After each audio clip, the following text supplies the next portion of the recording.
عزیزان گرامی وقار، خدائے قدیر و جبار ارشاد فرماتا ہے، کیا تم سب نے یہ گمان کر لیا کہ تمہیں بیکار میں پیدا کیا گیا ہے؟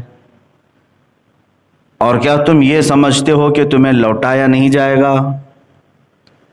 افحسبتم انما خلقناکم عبثا، تم یہ سوچتے ہو کہ ہم نے تمہیں عبث پیدا کیا ہے، بیکار پیدا کیا ہے، اور تم یہ سوچتے ہو کہ کبھی ہم لوٹائیں گے نہیں تمہیں؟ یہ دونوں خیالات تمہارے غلط ہیں۔ اللہ عز و جل نے اپنی کائنات میں ایک ذرہ بھی بیکار نہیں پیدا کیا، اس نے ایک مچھر کو بھی عبث نہیں پیدا کیا، اور دنیا میں جس کو بھی بھیجا ہے ایک معین مدت کے لیے، ایک مقررہ وقت تک کے لیے، اور پھر ہر ایک کو اللہ کی بارگاہ میں لوٹایا جائے گا۔ اسی لیے جب کسی کا انتقال ہوتا ہے تو ہماری زبانوں سے بے اختیار نکلتا ہے انا للہ و انا الیہ راجعون، جس کا مطلب ہوتا ہے کہ ہم اللہ ہی کے لیے ہیں اور اللہ ہی کی طرف لوٹنے والے ہیں۔ عزیزان گرامی، جس نے اپنی زندگی کا مقصد اور اپنے یہاں پر زندہ رہنے کا مقصد نہیں سمجھا، وہ سب سے بڑے دھوکے میں رہا۔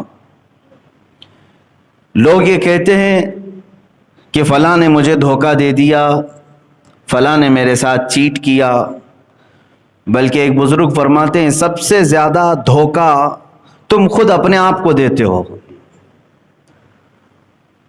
دوسروں کا جو کھایا ہوا دھوکہ ہے وہ تھوڑی دیر کے لیے ہوتا ہے، لیکن تم جو خود دھوکے میں مبتلا ہو اپنے آپ کو، یہ برسوں بیت جاتے ہیں، تم نے اپنے آپ کو اس کیفیت سے باہر نہیں نکالا۔ کبھی اپنے جسم کی طرف دیکھو، یہ قیمتی جسم اللہ تعالیٰ نے تمہیں کیوں کر عطا کیا ہے؟ یہ ہاتھ و پیر کی نعمتیں، یہ آنکھ و زبان کی نعمتیں، یہ قوت سماعت، قوت بصارت، یہ تمام قوتیں جو اللہ نے تمہیں بنا کسی معاوضے کے دیا ہے، کیا یوں ہی دے دی گئی ہیں تمہیں؟ ان کا کوئی استعمال؟ تو پھر ظاہر سی بات ہے، بندہ جس چیز کے لیے پیدا کیا گیا ہے وہ چیز نہ کرے تو گویا کہ اس نے خود اپنے آپ کو اس دنیا میں سب سے بڑا دھوکہ دیا۔ میرے عزیزو، اپنے آپ کو دھوکہ دینے سے باہر نکل آؤ۔ میں آج یہ کہنا چاہوں گا ان نوجوانوں سے جو اپنی زندگی کا مقصد نہیں سمجھ سکے، کسی دن آ کر پوچھ لیتے کہ ہماری تخلیق کا کیا مقصد ہے، ہمیں کیوں بنایا گیا ہے، اس دنیا میں مجھے کیوں بھیجا گیا ہے، میں یہاں کیوں زندہ ہوں۔ حد تو یہ ہے کہ جو کسی چیز کی تحقیق کرتا ہے، ریسرچ کرتا ہے، اسے سائنسدان کہتے ہیں۔ ایٹم پر تحقیق کیا، ذرے پر تحقیق کیا، زمینوں پر تحقیق کیا، آسمانوں پر تحقیق کیا، انسان نے کن چیزوں پر تحقیق نہیں کیا ہے؟ اور جس مادے پر انسان تحقیق کرتا ہے وہ اتنا بلندی پر جاتا ہے کہ دنیا اسے سائنسدان کہتی ہے، سائنٹسٹ کہتی ہے۔ اور اسلام سب سے پہلے تمہیں خود اپنے آپ پر تحقیق کرنا سکھاتا ہے۔ عزیزان گرامی، اسی لیے مشہور قول ہے من عرف نفسہ فقد عرف ربہ، جس نے اپنے آپ کو پہچانا اس نے اپنے رب کو پہچان لیا۔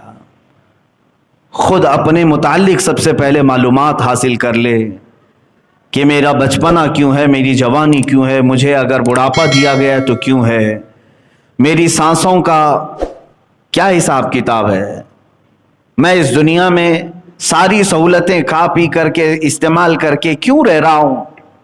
کوئی تو مقصد ہوگا۔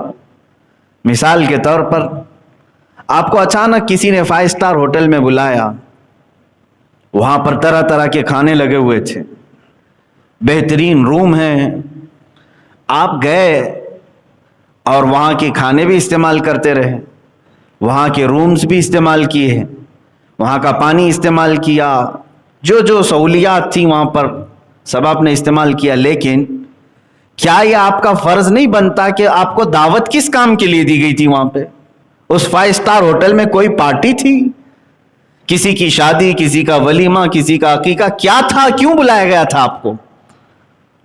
کیوں بلایا گیا؟ ایک بڑے فنکشن ہال میں آپ کو کیوں بلایا جاتا ہے؟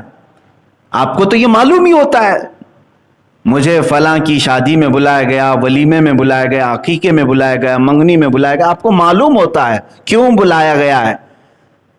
بغیر آپ کو معلوم ہوئے آپ وہاں جا کر کے موج مستی کرتے رہیں تو آپ کو پاگل کہا جائے گا. اسے پتہ ہی نہیں ہے یہاں ہو کیا رہا ہے، صرف عیاشی کرنے کے لیے آ گئے.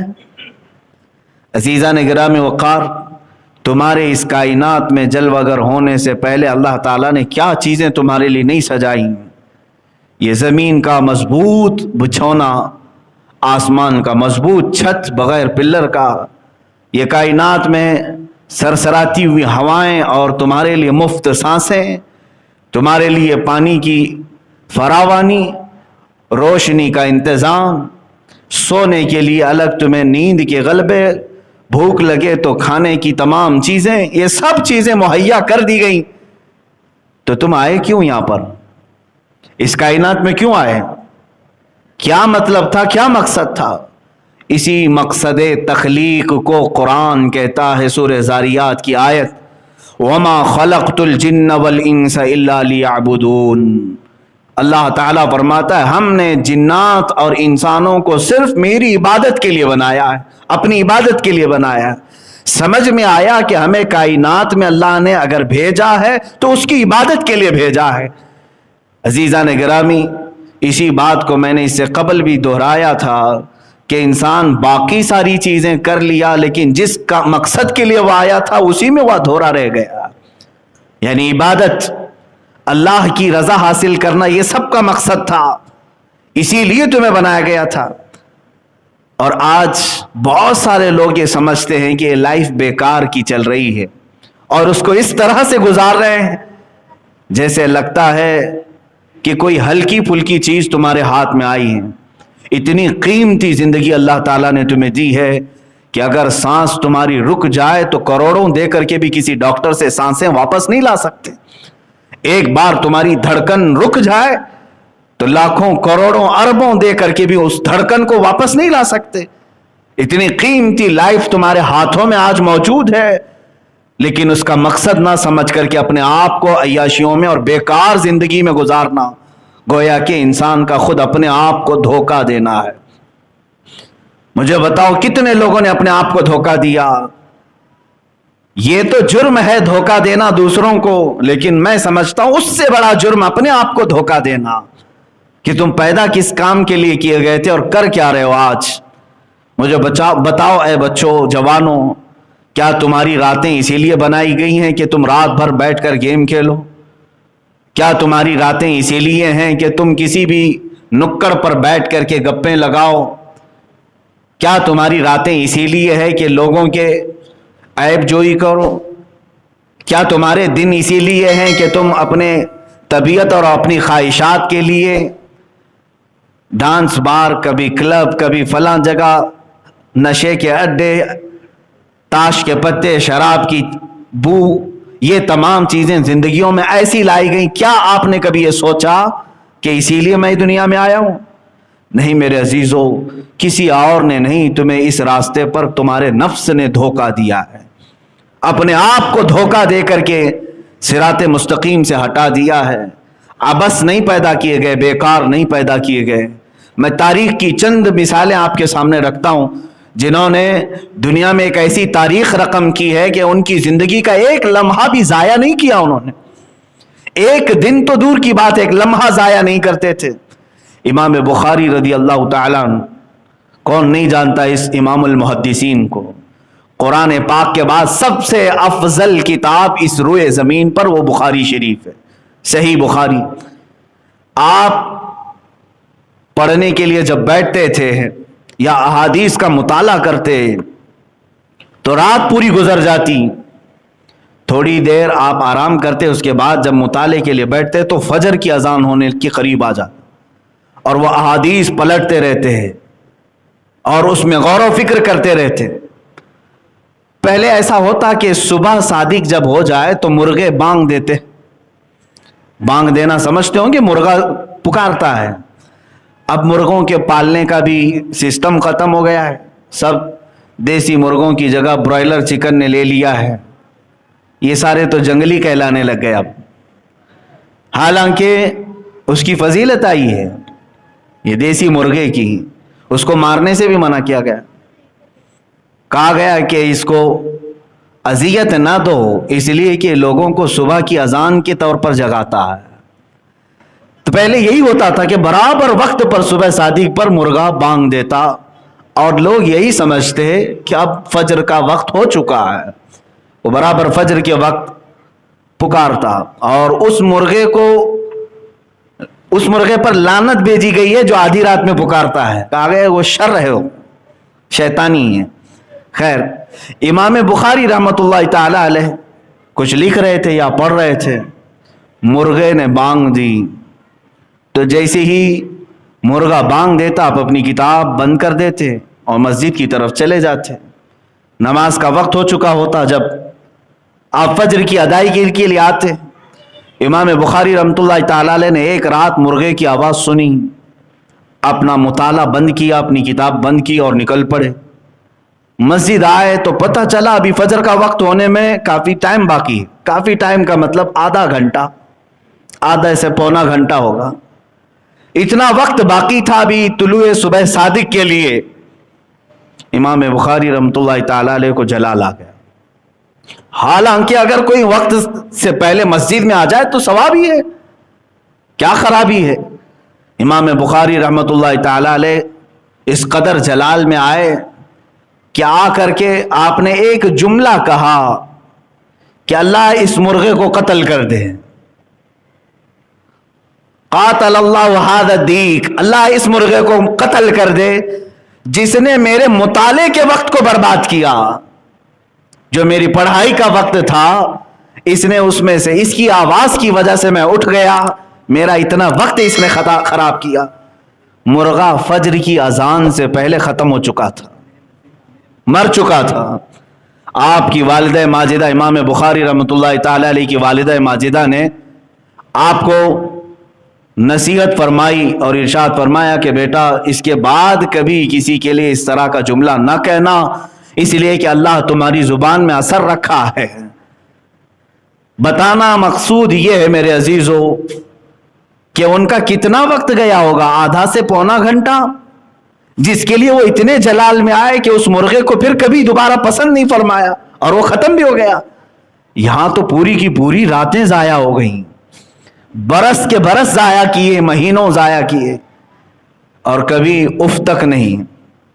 میرے عزیزو تمہارے پاس جو وقت ہے یہ بہت ہی قیمتی وقت ہے اللہ کو منانے کے لیے اور اس کو راضی کرنے کے لیے. میں ایک حدیث پاک آپ کو سنا کر مقصد زندگی آپ کو بتانا چاہوں گا. اللہ کے نبی صلی اللہ تعالی علیہ وسلم ارشاد فرماتے ہیں لا تزول قدما ابن آدم حتی یسأل عن خمس. قیامت کے دن ابن آدم یعنی ہر انسان، کوئی انسان کے دونوں قدم ہٹ نہیں سکیں گے اپنی جگہ سے. جو محشر کا میدان ہوگا، میرے آقا صلی اللہ علیہ وسلم فرماتے ہیں لا تزول قدم ابن آدم، پورے انسانوں میں سے کسی انسان کے دونوں قدم ہٹیں گے نہیں اس وقت تک حتی یسأل عن خمس، جب تک کہ اس سے 5 چیزوں کا سوال نہ ہو جائے. جب تک کہ اس سے 5 چیزوں کے بارے میں پوچھ نہ لیا جائے. وہ 5 چیزیں کیا ہیں؟ یہ ترمذی شریف کی صحیح حدیث ہے. اللہ کے نبی صلی اللہ تعالی علیہ وسلم فرماتے ہیں عن عمرہ فیما افناہ، سب سے پہلا سوال یہ ہوگا کہ اللہ نے جو تجھے پوری عمر دی تو نے کہاں کہاں گزاری، پورا حساب دے دے. وعن شبابہ فیما ابلاہ، دوسرا سوال، حالانکہ عمر میں یہ ساری چیزیں آ گئی تھی لیکن پھر خاص ایک سوال یہ کرے گا رب تعالی فی ان شبابہ، تیری جوانی کے بارے میں پوچھا جائے گا. ہر ایک کی جوانی کے متعلق پوچھا جائے گا کہ تو نے یہ کہاں کہاں گزاری. اور تیسرا سوال وعن مالہ من این اکتسبہ، اور اس کے مال کے بارے میں پوچھا جائے گا کہ کہاں سے حاصل کیا تھا. وفیما انفقہ، اور کہاں خرچ کیا، یہ چوتھا. اور وفیما، اور سوال ہوگا وفیما عمل من علم او کما قال النبی صلی اللہ علیہ وسلم, جتنا اس نے علم حاصل کیا اس پر کتنا عمل کیا تھا. یہ 5 سوالات جب تک نہ کیے جائیں ہر انسان سے, کوئی وہاں سے ہٹے گا نہیں. سب سے پہلا سوال عمر کے متعلق ہی ہے. کیا ہمارے پاس ان 5 سوالات کے جوابات تیار ہیں؟ نوجوانوں تم بتاؤ کہ جوانی کے متعلق جب سوال ہوگا تو بزرگان دین جو اس کی تشریح فرماتے ہیں, دوسرے سوال پر انسانیت اٹک کر رہ جائے گی, یہاں تک کہ یہ دوسرا سوال ہے نا, وعن شبابہ فیما ابلاؤ, اور جوانی کے متعلق پوچھا جائے گا کہ کہاں کہاں گزارا, بتا دے.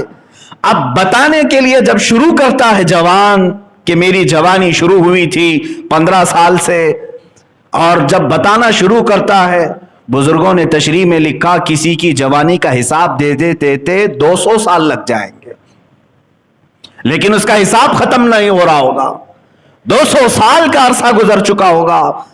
بعض اسی سوال میں اٹک کر کے 300 سال 400 سال کھڑے ہو چکے ہوں گے, اور کسی گھبراہٹ کی ضرورت, کوئی جلد بازی کی ضرورت نہیں. 50,000 سال کے برابر کا ایک دن ہے, تمہیں تو حساب دینا ہے. کوئی اتنے سالوں تک کھڑے رہیں گے صرف دوسرے سوال کے جواب میں.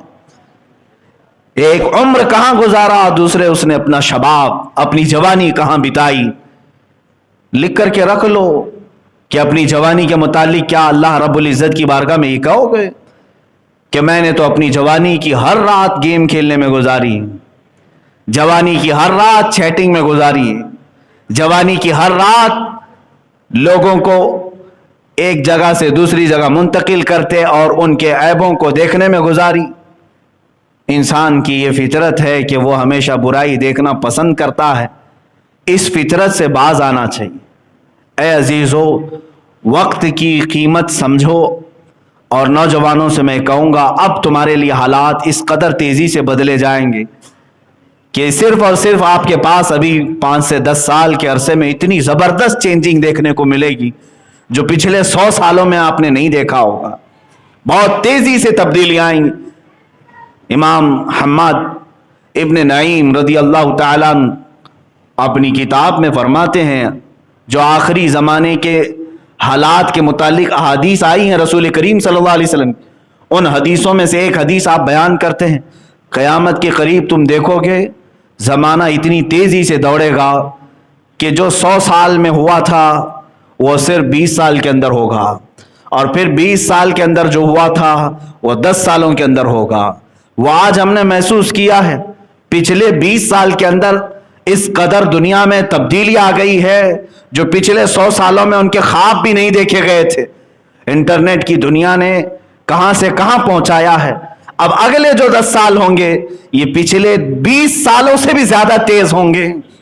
ہم ابھی سے سن رہے ہیں کہ 5G کا آنا متوقع ہے, اور اس کے بعد دنیا میں زبردست تبدیلیاں آئیں گی. ہو سکتا ہے کہ تمہاری نیچرل قدرتی چیزوں پر بہت بڑا ایفیکٹ ہو, بہت بڑا اثر ہو. تمہارے کھان پان میں تبدیلی آ جائے گی, رہن سہن میں تبدیلیاں آ جائیں گی. بہت ساری چیزیں ایسی آج پلاننگ ہو رہی ہیں کہ مائنڈ کنٹرولنگ کے متعلق لوگ پلان بنا رہے ہیں. یہ مائنڈ کنٹرولنگ کیا ہے؟ کسی کے ذہن اور دماغ کو ایسا اپنے قابو میں رکھنا کہ میں اٹھ کہوں تو اٹھے, بیٹھ کہوں تو بیٹھے, چل کہوں تو چلے. یہ آرڈر دینے والے جو سسٹم ہے مائنڈ کنٹرولنگ کہتے ہیں. اس پر پوری دنیا آج, پوری دنیا نہیں, یہودی لابی سب سے زیادہ اس میں مصروف عمل ہے. چند دنوں پہلے ابھی ایک یہودی عالم نے باضابطہ ویڈیو کانفرنسنگ ویڈیو کروا کر کے اعلان کیا ہے کہ ہمارے اگلے 5 سالوں میں پلان کیا ہیں, ہم پوری دنیا کو کیا کرنے جا رہے ہیں. اگرچہ اس کا اعلان ہو, ہم تو جانتے ہیں اللہ جو چاہتا ہے وہی ہوتا ہے میرے عزیزوں.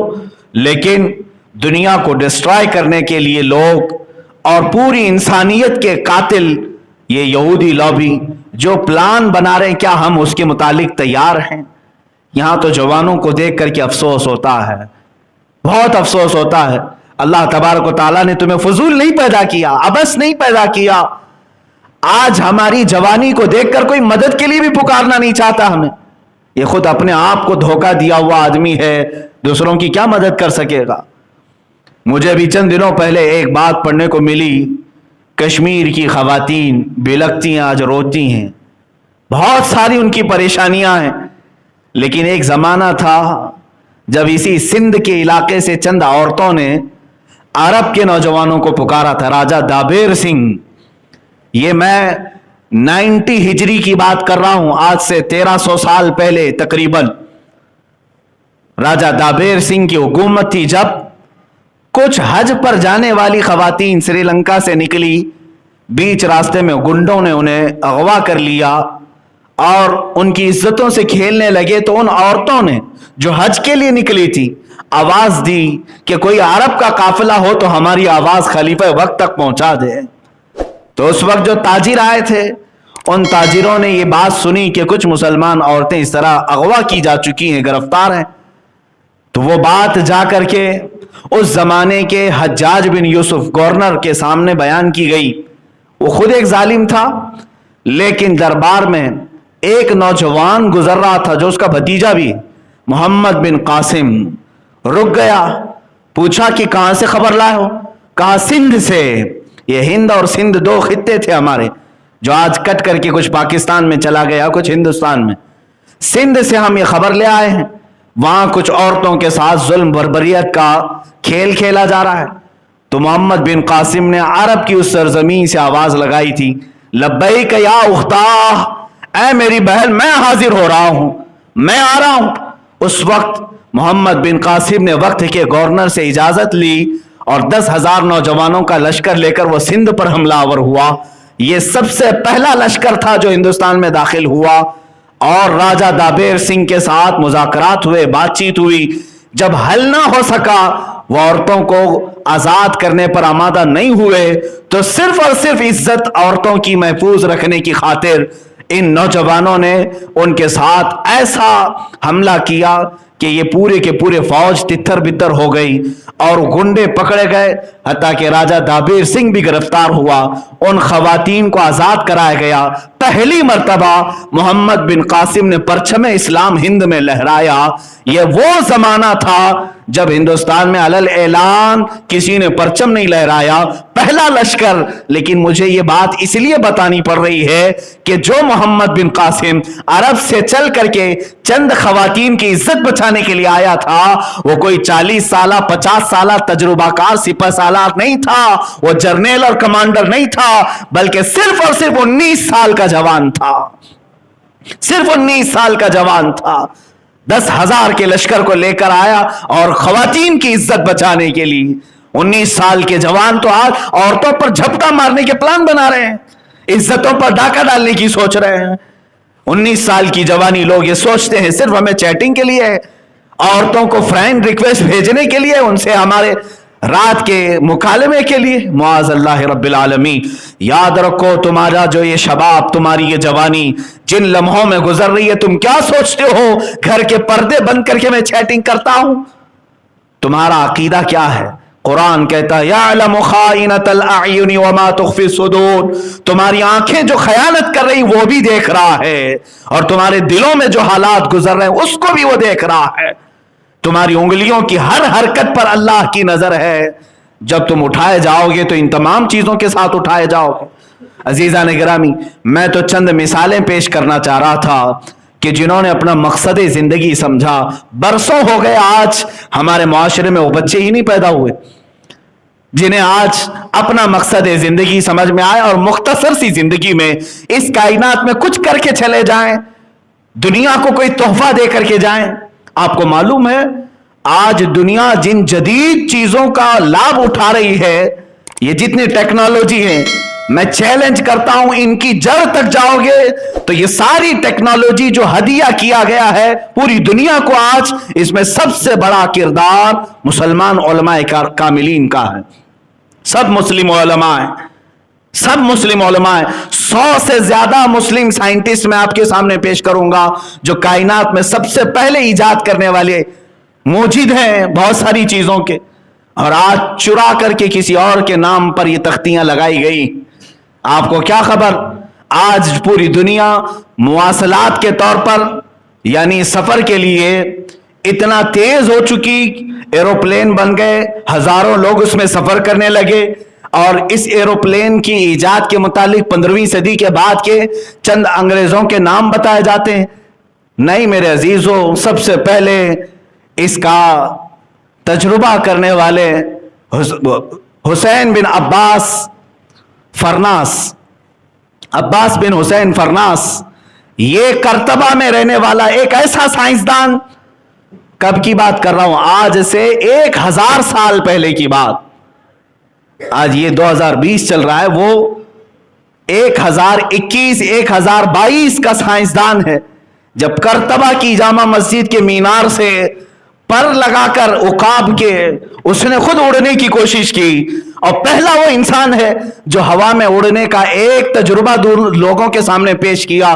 ایسے نہیں کہ مینار سے چھلانگ لگایا، بلکہ تاریخ میں آج بھی رقم ہے، عباس فرناس 10 منٹ تک ہوا میں اڑتا رہا. اس نے نئی ایجاد کی، اور اس کے 500 سال بعد آ کر اس فارمولے پر تحقیق کی گئی، اور اس کے بعد ایروپلین بنایا گیا. دنیا کو ہواؤں میں اڑنے کا انداز بھی ایک عالم دین نے دیا تھا، ایک نوجوان سائنسدان نے دیا تھا. ابن الہیثم کا نام سنا ہوگا آپ نے، سب سے پہلے بصریات کے علم پر کتابیں لکھنے والا وہ سائنسدان جس نے آنکھوں کے متعلق تمام تفصیلات درج کی، بلکہ دنیا میں سب سے پہلے کیمرے کا تصور دینے والا ابن الہیثم ہے کہ روشنی جتنے باریک حصے سے اندھیرے کمرے میں جائے گی، ایک کمرے سے کیمرہ بنایا گیا. ابن الہیثم کون ہے؟ ایک مسلم سائنسدان. اتنا ہی نہیں، ابو بکر رازی، یہ وہ طبیب ہے جو پوری دنیا کا فاؤنڈر ہے. علم طب میں، میڈیکل سائنس میں سب سے زیادہ کتابیں لکھنے والا مسلم عالم دین ابو بکر زکریا رازی، جنہوں نے آج سے کئی 100 سال پہلے لوگوں کو تصور دیا علم طب کا. سرجری کے معاملات پوری دنیا میں کہیں پر نہیں تھے. سب سے پہلے ابو بکر رازی نے سرجری کے طریقے بتائے، ہاسپٹل کا نظام بتایا کہ ہاسپٹل کہاں بنایا جائے. بغداد میں انہوں نے خلیفہ سے کہا کہ گوشت کے ٹکڑے کاٹ کر کے ہر محلے پر لٹکائے جائیں، ایک ایک لکڑی میں لٹکائے گئے 10-12 محلوں میں، اور 3 دن کے بعد وہ نکالنے لگوائے. امام رازی نے دیکھا کہ جو گوشت کا ٹکڑا سب سے لیٹ خراب ہوا یا سوکھا، بہت سارے تو سڑ گئے، سوکھ گئے، جو بہت دیر تک صحیح سلامت تھا، ابو بکر رازی نے کہا یہاں ہاسپٹل بنایا جائے. کہا کیوں؟